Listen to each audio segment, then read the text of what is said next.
And like we mentioned, Russia has officially begun their invasion of Ukraine tonight. NBC News says that blasts have been heard in the Ukrainian capital of Kyiv. Yeah, this all comes as Russian President Vladimir Putin declares his country will conduct a military operation in eastern Ukraine.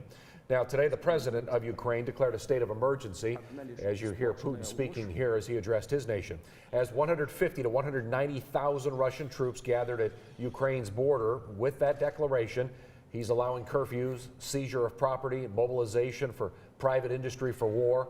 He's also calling for nearly 3 million Ukrainians who live in Russia to get out as soon as possible. Again, President Biden now responding to the invasion in a statement saying in part, quote, "The prayers of the world are with the people of Ukraine as they suffer an unprovoked and unprecedented attack." Biden will be meeting with leaders of the G7 tomorrow as they all monitor this invasion, which we're now getting reports is full scale underway. But how did the two countries now get to this point? Russian President Vladimir Putin says, quote, "Ukraine was entirely created by Russia, but history does tell another story." Hallie Jackson has more on the long, violent history between these two countries. Ukraine declared its independence just over 3 decades ago in 1991 with the fall of the Soviet Union, but its history goes back centuries. Уважаемые граждане России. And that's what Russian President Vladimir Putin tried to erase by declaring Ukraine was formed by Soviet leader Vladimir Lenin after the 1917 Russian Revolution. I will start with the fact that modern Ukraine was entirely created by Russia.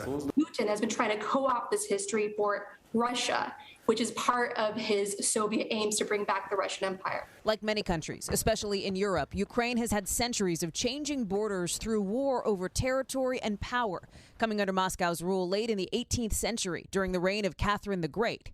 Then, facing a territorial tug-of-war after World War I, when Poland took back most of Ukraine, only for it to be returned to Soviet control in World War II. As the Soviet Union began to dissolve in the early 1990s, nearly 85% of Ukrainians voted for independence and got their wish. This world has a new country tonight, Ukraine. And unlike what Putin says, most Ukrainians don't want to be back under Russian rule. There's still bitterness over the Great Famine in the early 1930s under Soviet leader Joseph Stalin that led to the deaths of millions of Ukrainians, and more recently, Russia's invasion and annexation of the Crimean Peninsula in 2014.